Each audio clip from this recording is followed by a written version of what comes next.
So hi guys, welcome back to another episode of the technical breakdowns. So today is on Monday. I'll be sharing with you my weekly perspective on what I expect to be happening in the markets. This is the last week of July. So after this week we are going into August, and then after August Q3 will be officially done. No, Q3 will end in September.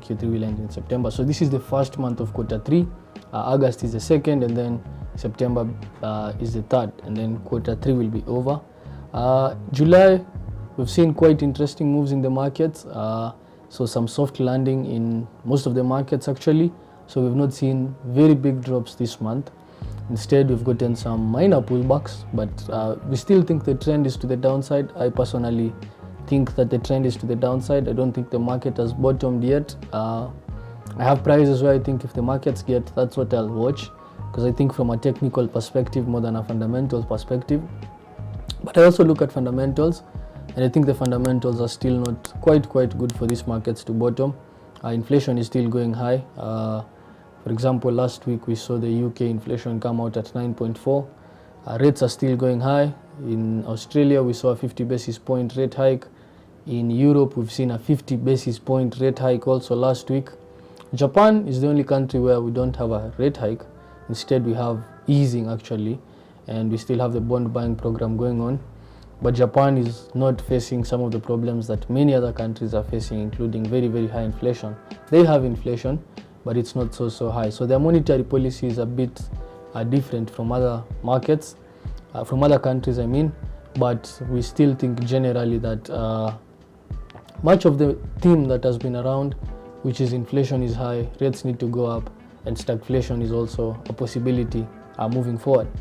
So I'm going to look at different markets. I'm going to look at about 6 markets. I have been looking at Bitcoin, but I have not been sharing it with people. But now I've fully incorporated it into my list of day-to-day markets. So initially I used to invest in it for the long run, but now I'll be trading it. So I'll be sharing with you also my outlook on Bitcoin. I don't think these markets are going anywhere, so it only makes sense to pay attention to what is happening in the crypto market. I decided to pick Bitcoin because I believe Bitcoin is the major index in that category, in that it's the one which determines, or it's a good indicator of what is happening in the crypto scene. That doesn't mean I won't be looking at other cryptos. I do, but I won't be sharing it actively with people, and I won't also be trading it. But Bitcoin, slowly but surely, I want to start trading it. It's also I'm also trying as much as possible to diversify my my portfolio. So by portfolio I mean the markets that I look at. So I personally look at commodities, so I have gold and oil in that sector. I look at indices and equities, so I have the Dow Jones in that sector. I have currencies, I have GBP, USD and Euro Yen under that basket, and now I've added a crypto to bring in some diversification again, to bring in a different perspective, a different look. How I trade them, the principles I use are still the same, and I think that's one thing that should really be common if you're going to be trading. I think how you look at markets doesn't change much. What really changes maybe is the volatility, position sizing, timing, but how we look at markets generally still remains the same. So with that said, let me just go directly to the technical breakdowns. I'll start my breakdown today by looking at gold. Gold is where I normally start my technical breakdowns. So I'm going to share with you what is currently happening on gold. I'm going to start with the weekly chart, so I won't go to the monthly chart. I'll do that next week once this month is over, July. So if we just look at it from a weekly perspective, these are clear patterns. I think the beauty of technical analysis is simplicity and just looking at what the price is doing. So if you look at gold, for example, on the weekly chart, we've seen a collapse to 1700 shillings, 1700.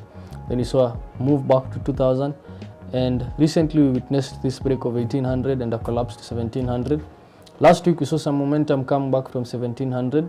So what does this mean? It means these markets are likely to keep moving higher a bit. We could see a minor correction, probably to 1750, 1775. And in the extreme cases, we could even visit 1800 before the next leg of bearish momentum. However, if this week we get a close below 1700, then I think we are likely to see a clear move to 1650 as my first target, and ultimately 1600. So thinking about it from that perspective, I think currently it pays to be long. but in case there's a signal for us to go short, then it pays to pivot very, very quickly. If I go to the daily chart, so let me just open for you the daily chart. There are quite clear and simple patterns here. So we saw this move to the downside, bounce 1, bounce 2. We had a third bounce and a move directly down to 1700. We rejected 1700 and now we've gotten some bullish momentum. So what am I looking for? I'm looking for a move probably to 1750 as my first target. I want to see how prices will react at 1750. If we break 1750, then we're likely to visit 1775 and the 1780 level, which is the next upside target. So that is my outlook on gold. Let me go down to the 4-hour chart. So on the 4-hour chart, these markets don't have any crystal clear pattern which can direct us on the moves that are currently going on in the market. So if you just look at what is happening currently, we've gotten some comeback from about 1700, some very huge momentum, and we've seen a move to about 1735. We rejected 1735 and we're likely to see a move lower, at least to 1715, before the continuation higher to 1750. So I'm looking for this move, a slide to 1715 before continuation to the 1750 level, which is the next upside target on this commodity. So that is what I'm looking at. That's what I'm paying attention to when it comes to gold. So no clear pattern to trade, but some potential setups could align as the markets keep moving. Next, I look at oil. So crude oil has started moving lower now after some extremely bullish moves from April 2020, about a 2-year bull market. It looks like we're getting some soft landing back. These markets have been sliding lower now for the last 6 or 7 weeks. So what do I expect? I still think oil has some downside. I'm looking for about $80 a barrel as my first target when these markets will be moving lower. So I'm really keen on that. If I just go to the daily chart, I'm paying attention to, we just had this first bounce, third bounce. If you're paying attention to the last video I did, I think I'd mentioned the probability of a setup here. Someone actually texted me to confirm if I was watching the trade and if I had the trade. Yeah. So I'm looking for this market to come back at least to $90 a barrel. $85 a barrel is my first target. My 90 is my first, $85 is the second target. And on the 4-hour chart, here's the setup I'm talking about. So it was a very simple, clear and concise setup which could have been spotted if you were just paying attention. So $90 a barrel is quite soon. So we're just close to $90 a barrel. And if we broke 90, we could go to $85 a barrel. 87.5 is the S3 level, which is the next downside target. So that's my outlook on US oil. Next, I'll be looking at US 30. So I've now moved from commodities, now I'm looking at equities. So this week we're actually receiving earnings from companies and we're likely to see some different things play out. So we're keen to see how companies are performing in this environment where rates are quite high. Do we have discounted earnings? We've seen some companies already saying that they won't be hiring anymore. For example, Apple has said it's not hiring at least for some time. I think Google came out with the same. Tesla actually started firing some people and letting go of some people. So it's not a very good time actually for equities or for companies, but we'll see how markets perform. So next I look at US 30. From the weekly chart you can see quite clearly it's a bearish market. We rejected 30,000, we started moving higher, we've broken past this one, we're likely to see 32,500, which is the next upside target. If I just look at the daily chart, I have two patterns here, so I want to see which one will hold, but I'm favoring the outer one. I'm favoring this outer one because I'm expecting this market to come back a bit, at least to 33,000, 33,500. So you can see clearly we had this collapse here. We've come back to around 32,000. It looks like we're finding some support there, some resistance there, but I don't think it will hold. So what I think will happen is ultimately these markets will break past 32,000 and rally to 33,000, which is the next upside target, or even 33,500 for this bounce, and then we can see now another leg of bearish momentum. How would that play out? That would be a simple Elliott wave pattern. So I'm not an active player of Elliott wave, but I know some of these principles and how they work. So that would be 0, that would be wave 1, this would be wave 2, this is wave 3, we're now likely to see 4 there, and then 5 will come in now when we'll have the final leg of bearish momentum, probably to 27,000, 28,000, which is the next downside target. On the 4-hour chart, if I just look at it from the 4-hour chart perspective, you can see clearly there is no pattern, at least for me to come in. Based on how I trade, there isn't any clear pattern. But I think if we manage to stay above 31,500, then I think we can easily see 32,500 and 33,000 before the week is over. So that is what I'm watching when it comes to the Dow. And finally, I will look at GBP USD, not finally, but now on to the currencies.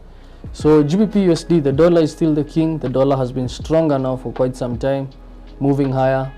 We've seen the dollar trade as high as 107, 108. Do I still think the dollar will move higher? Yes, I still think the greenback has some potential to keep moving higher. Probably 110, 120 is where these markets will top. I still think there's a leg to the upside. But if you look at GBP USD, which is directly opposite of what the dollar does, GBP USD has slided lower from about 1.35 when this year started to trade as low as 1.2.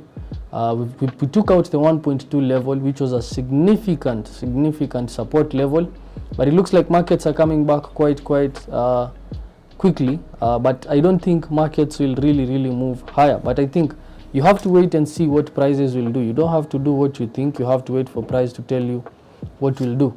And if you just look at price from a daily perspective, you can see clearly we're having a struggle breaking past the 1.2 level. So we've rejected this level about 4 or 5 times. We've tried to go above it, but we have not managed to move above the level. So if markets stay below 1.2, then I think 1.175, 1.15, we can easily get there. But if we break past 1.2, then we could easily see these markets revisit the 1.225 level, which is the next quarter level. So you can see quite clearly that I'm quite systematic in how I look at markets. I pay attention to specific levels, specific prices, and that comes from my approach, my style of trading. I think you should also try to maintain a consistent approach and pay attention to specific things if you're going to be trading and if you're doing this as a career. So if you look at it from the 4-hour perspective again, let's come back to the 4-hour perspective. You can see clearly some consolidation at the 1.2 level.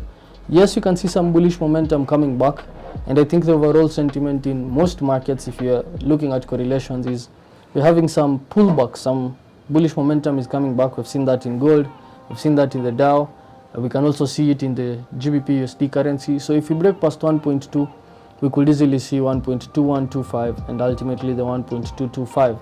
But for me, there isn't any trade there to be taken because I trade a specific pattern, a specific setup, and right now there isn't any.